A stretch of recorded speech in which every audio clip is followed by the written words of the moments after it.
Magandang umaga! Kumusta po? Narito po ulit ang update natin para sa lagay ng ating panahon ngayong umaga po ng November 18, 2023 na kung saan sa ngayon po ay patuloy pa rin na malakas ang bugso ng hanging amihan at ito po ay dumadaloy sa malaking bahagi ng Luzon at Visayas habang ang shearline naman ay nananatili po dyan sa northeastern part ng Caraga.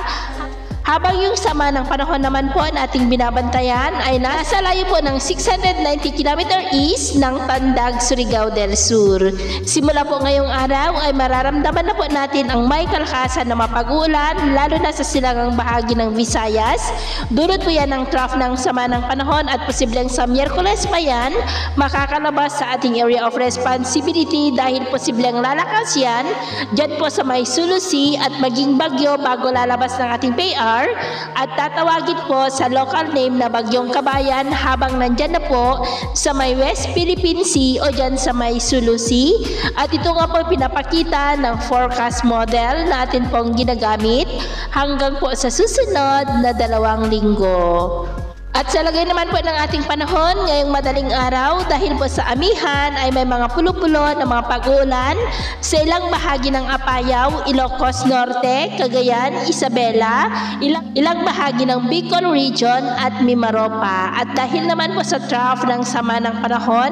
maging po ng shearline ngayong madaling araw ay may malalakas na mga pag-uulan sa ilang bahagi ng Samar Provinces, Leyte, ilang bahagi ng Caraga, Cebu, northern part ng Negros at maging po silang bahagi ng Aklan at Capiz. At mamaya ay sisikat naman po ang araw sa malaking bahagi ng ating bansa pero dahil po sa amihan ay maulap pa rin ang kalangitan na may mga pulupulong pag-ulan dito po sa may Cagayan, Apayao, maging po silang bahagi ng Isabela, Camarines Sur, Catanduanes, Sorsogon, Calapan, Oriental Mindoro, ilang bahagi ng Palawan at dahil naman sa shearline ay posible pa rin ang malalakas na mga pag-uulan sa ilang bahagi ng Eastern Visayas at maulap na kalangitan rin with isolated rain showers and thunderstorm sa ilang bahagi po ng Caraga, Cebu, Bohol, ilang bahagi ng Negros, Aklan, Capiz at yan po sa may Holosulu. At mamayang hapon, mas maraming lugar na muli dito sa ating bansa ang makakaranas ng maulap na kalangitan